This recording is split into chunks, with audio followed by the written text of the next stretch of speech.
Welcome to Small Arms Solutions. Today we're going to be talking about M16A1 clones.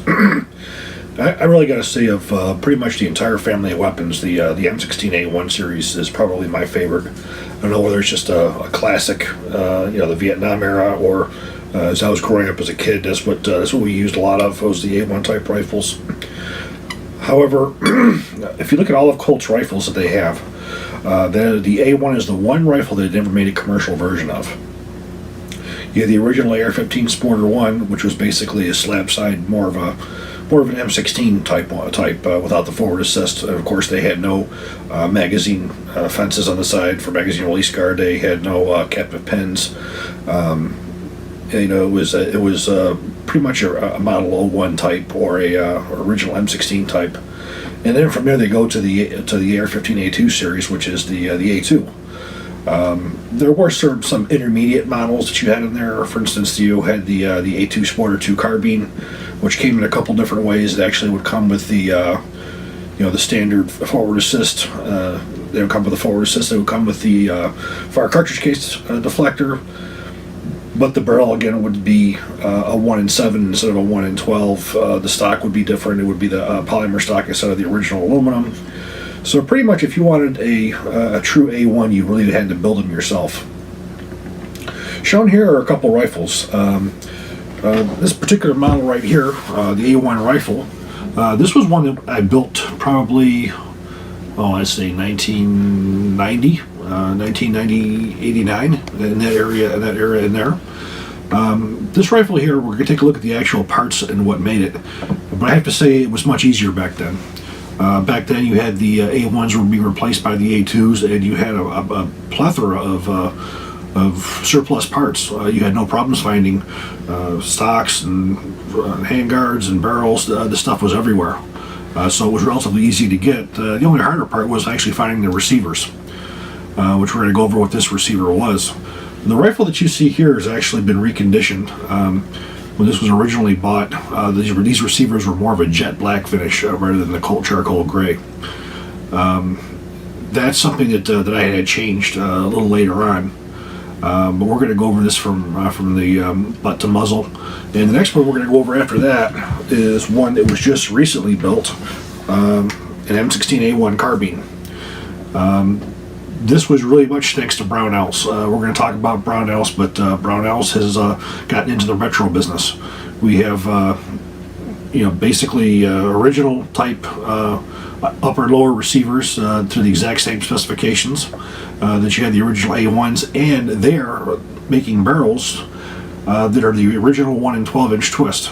They offer them in the 16-inch, 14.7, and 20-inch. So this is really cool what they're doing with the retro guns, but we're only going to talk about that a little bit. Right now we're going to go over the first A1 rifle. A majority of these parts came from a company that was called Nassard back in the late 80s.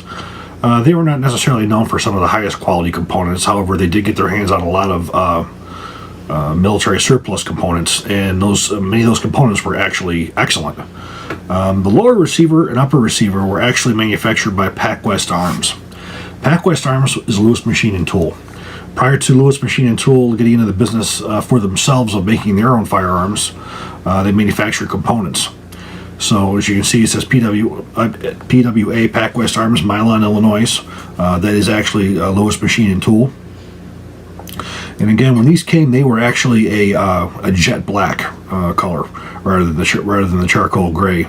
So that was really the basis of the rifle, was the LMT, or again, PacWest Arms, all LMT, upper and lower receiver. Now looking at the stock assembly here, this stock was bought brand new. It's an M16A1 stock. This is the actual A1 stock that had the solid sling swivel. As you can see, it has the actual butt pad on there with the trap door for the cleaning kit. The forward assist is actually a Colt part as well. The charging handle is Colt. The pistol grip, this was a brand new one. Again, back in those days, it was easy to get brand new components because they were being gotten rid of because of the the A2s coming in. So I actually picked up 2 of these, and I don't recall where I got them at, but they were brand new in the wrapper. Well, one's here and one's on the rifle that we're going to look at in a little bit. The ejection port covers were the original Colts, the original XM16. This was prior to having the actual ramp on the back that prevented the ejection port cover from being closed on the inside of the receiver when you would close the receivers. That was one of the problems, was when you actually would open the receivers, it would actually get caught on the magazine well itself, and you could actually bend the ejection port cover. Now, this probably isn't the proper time period for the A1. They had the improvement later on, but I don't know. I tended to like this because it was original, and I actually had a couple of them. The bolt carrier group is Colt. The bolt carrier, all Colt, brand new components at the time. The handguards themselves were bought brand new in the wrapper back again in the late 1980s. The barrel itself came from Nassard. It is actually a Colt barrel. It's probably a post-Vietnam War, maybe a little bit before the war ended. As you can see, it's actually marked CMPB, which stands for Chrome Bore and Chamber. This was a completely chrome-lined bore and chamber. You can see the C on the front sight tower for Colt. The standard birdcage flash suppressor. And on the other side, you'll see we have the standard bolt catch. Everything is pretty much all standard. The fire control group is all Colt. So what happened with this rifle was around 1992 or so when I got out of the Army. I think I probably realized how sort of special this rifle was due to the fact that they never really made any of them. I actually sent it off to a company in Connecticut called Light Metals. Light Metals is an anodizing company that Colt actually uses. And I told them I wanted the original M16A1 color. Now, when you look at colors, Colts have ranged over the years from a charcoal gray to a greenish color, and then from a greenish color to a matte black, and then to a jet black. So over the years, they've definitely changed colors. A1s can be found in both the original charcoal gray as well as matte black. They come in both ways, so this color would be actually accurate for later generations of the rifle. Now, when you look at the finishes, Colt basically has a color palette. Again, it ranges from light gray to jet black. Now, as long as the upper and lower receiver fit into that somewheres, the parts are acceptable for military use. That doesn't necessarily mean that your upper and lower receiver are going to be the same color. In fact, most of the time that's not true. Actual military rifles, very rarely will you see uppers and lowers being the identical color, especially the earlier rifles. It's a little bit easier now, with the M4s, the M16A4s. But when they were doing this, the mix between the charcoal gray and then the different shades of black, it was a lot more difficult. But this upper and lower receiver and charging handle all went into Light Metals together. At the time, it probably cost me $100 because it was just a single batch, just these receivers. It wasn't like they could throw them in the vats with the Colt stuff because at that time Colt was doing a different color. But I was actually very happy to have it done as they did. But this rifle itself, has been around for a long time. It looks pretty much brand new, but I really shot the hell out of it since I was probably 16 years old, 17 years old. And this rifle to do today would be a little more difficult. Not so much finding the components, but finding the components in this condition. Again, with all the original Colt parts, which is pretty much what this is. Really, with the exception of the upper and lower receiver, everything on here is actual Colt factory.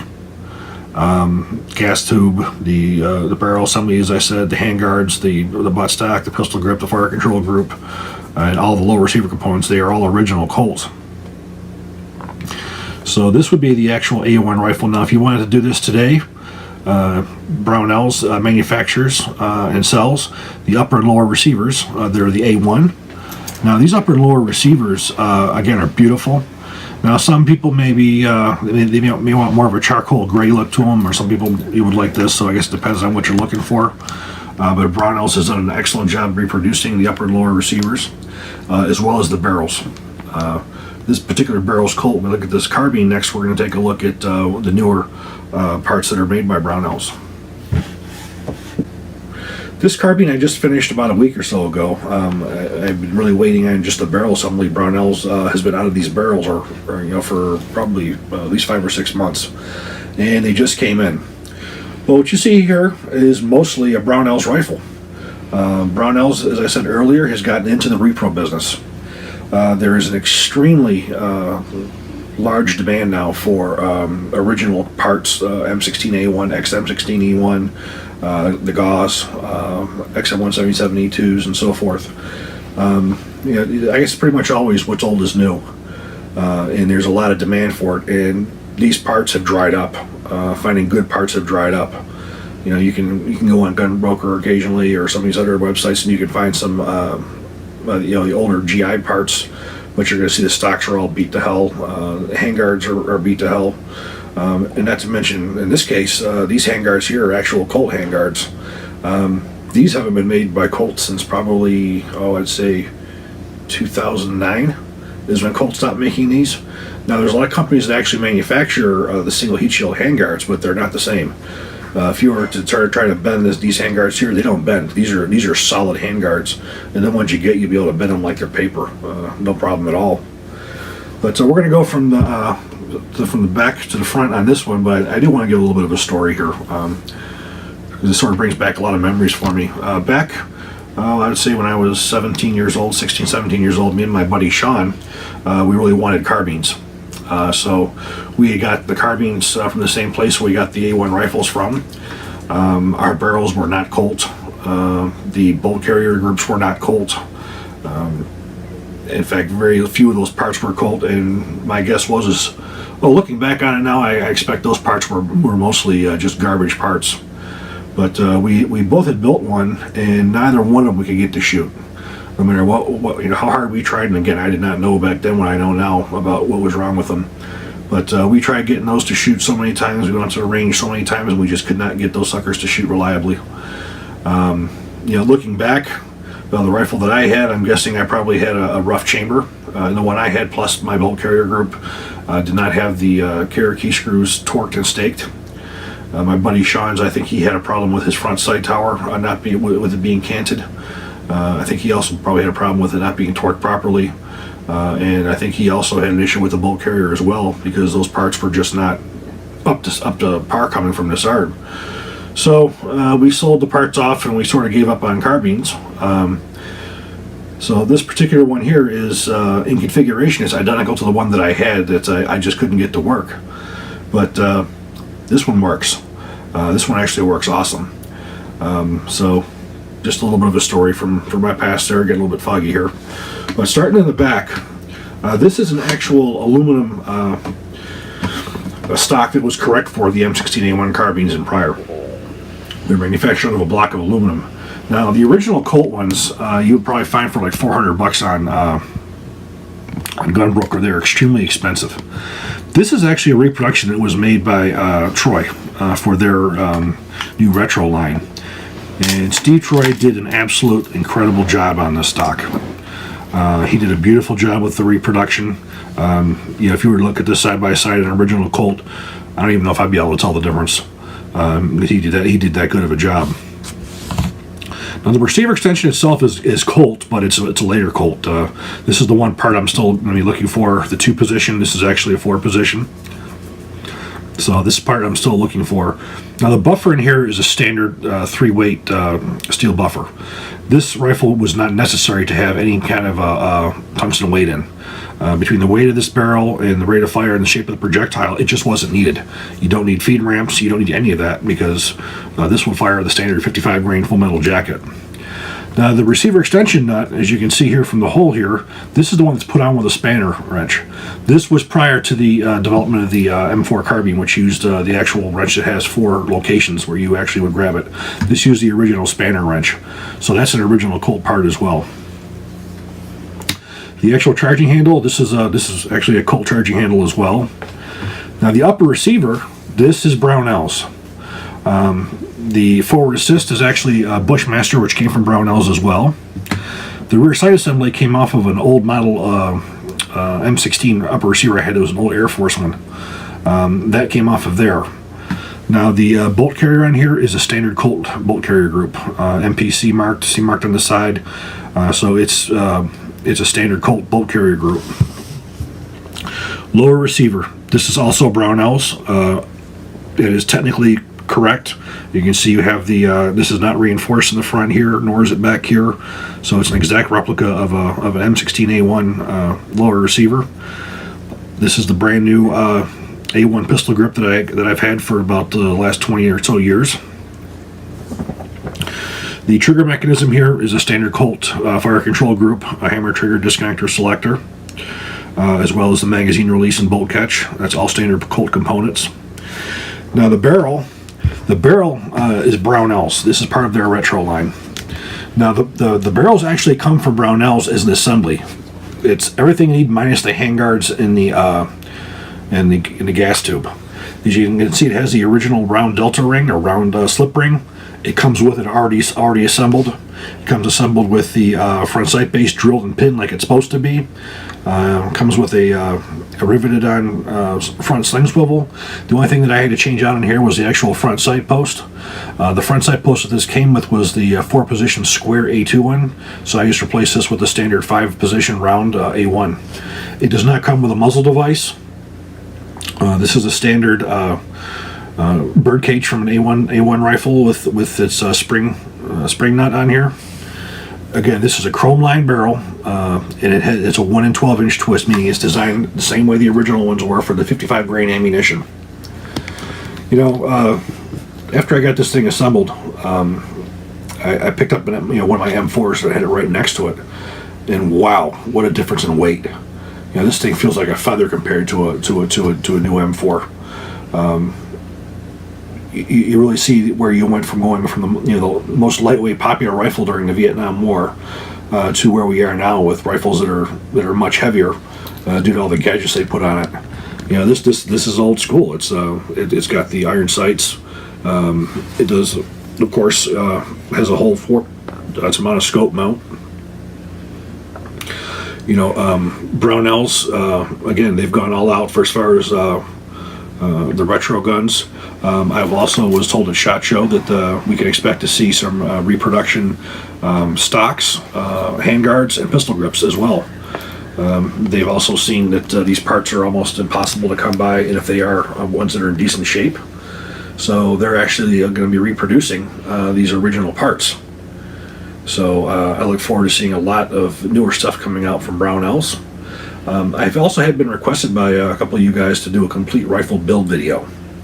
Brownell's has actually agreed to provide me all the parts to do that build, which is going to be great. So I think what we're going to do is we're going to build probably an A1 or either an A1 or an XM177 carbine or E2 carbine. It's going to depend on what parts they have available at the time. So what we're going to do is we're going to build one of these original retro A1s. This rifle was taken out to the range. I probably put a couple hundred rounds through it, and she was 100% reliable.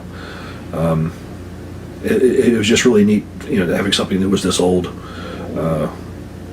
Makes you appreciate the original thoughts of Stoner and the guys at Armalite when they wanted to develop an extremely lightweight rifle. Again, we've gotten away from it. If you were to pick up an M16A1 next to an M16A2, you see that difference in weight as well, just between those two rifles. Granted, it's not as severe as looking at the difference between a M1 Garand and an M16A1 or an A2. It's not as significant as that, but the carbine is definitely noticeable in being less weight. Even feels that way. What we're going to do now is we're going to take my new carbine out to the range. We're going to fire a few shots out of it. We're going to see how she shoots. I'm going to put a few rounds through old school here. This is a build that I did of the M16A1 carbine. It was primarily with Brownell's components. And these are the first few rounds we're going to put through it. Now this is a 1 12-inch twist barrel, same as the original M16A1. The ignition we're firing is going to be the Black Hills 55 grain full metal jacket.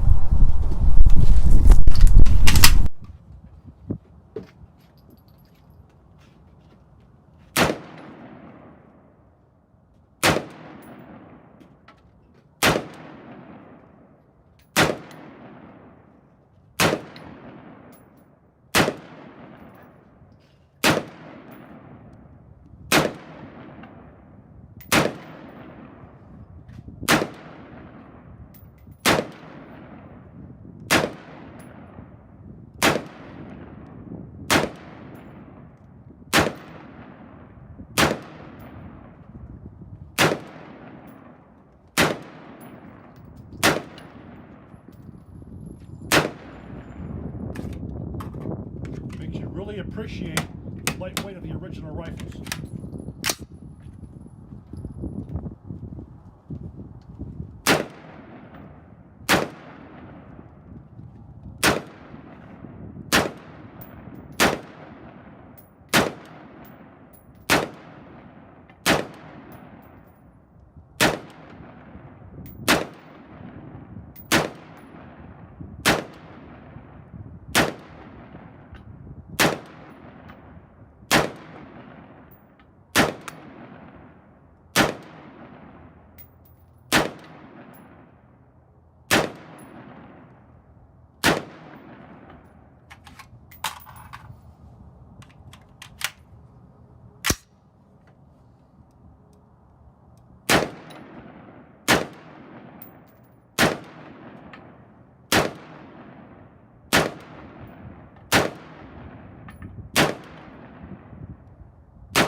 I'd like to thank you guys for watching. You are going to notice that throughout the video you're going to see the actual Brownells part numbers for this stuff. So if you want to order those parts, you can go right to Brownells and you can give them those part numbers.